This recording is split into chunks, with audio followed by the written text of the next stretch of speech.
When we started Kaleidoscope in May 2020, the country was in the throes of a pandemic.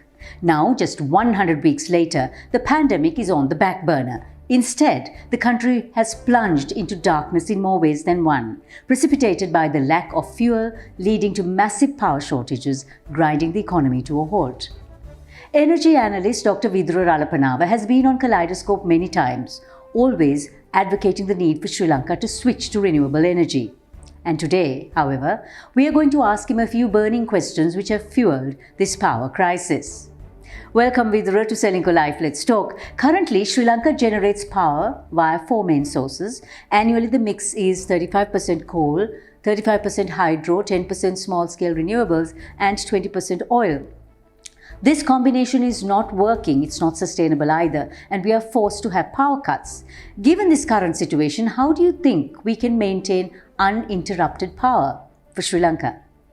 So our power capacity is quite tight, but it's possible to give uninterrupted power provided that we manage our existing capacity quite well. The situation that has arisen in terms of power shortages is simply because we did not have foreign exchange to buy imported fossil fuel, and that led to overconsumption of hydro, and thereby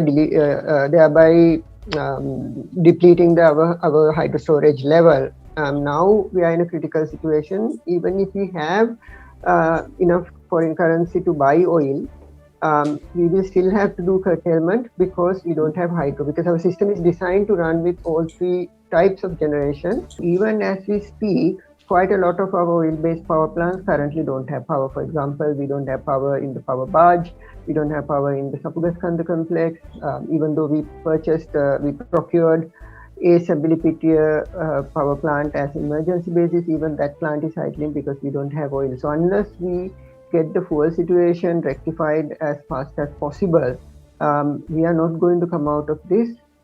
And even if we get the fuel situation under control because of the depleted hydro reserves, until major rains come, we will be facing power cuts.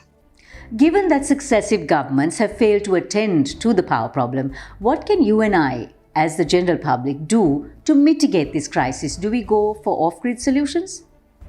So going off-grid will solve the solution for you, but it does not solve the solution for the country, because not everyone has the capability of going off-grid. First of all, it's highly capital intensive, and it requires roof space. So for example, if you're an apartment dweller, that facility is not available to you.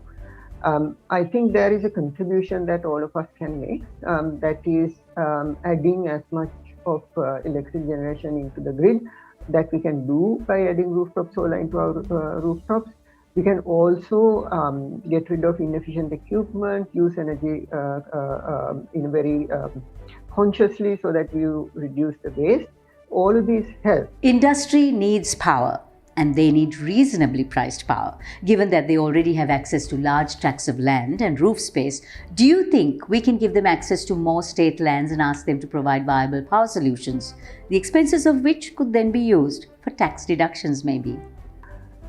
One way private companies can contribute is actually work with renewable energy developers. They don't have to do it by themselves, and develop large-scale renewable projects and get it through the grid in a concept called power wheeling. It's still not allowed in Sri Lanka, but this is something that the corporate sector and private individuals both must push for.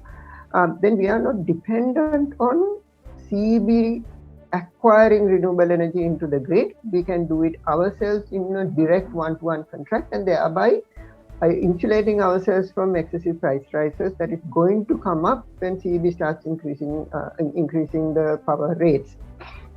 And this is the fastest way that we can add renewables to the grid, because you don't have to go through the CEB red tape and their delays and procurement mechanisms and do a direct contract with the renewable energy developer. Of course, this is not yet allowed in the current legislative structure, but this is something that the Chamber of Commerce has urgently asked for, and quite a lot of people who are looking at reforming the sector is asking for. And I think this must be done on a fast track basis, because that's the only way that we could get large amounts of renewable energy into the grid within a very short period of time. And what I mean by that is we need to get large amount of renewable energy within a period of 9 months at most.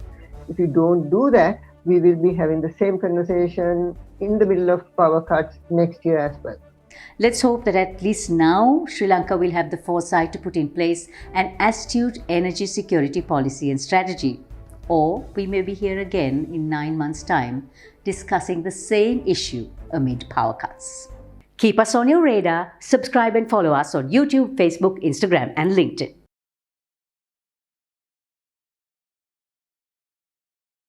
We are here to better your lives and champion your every goal.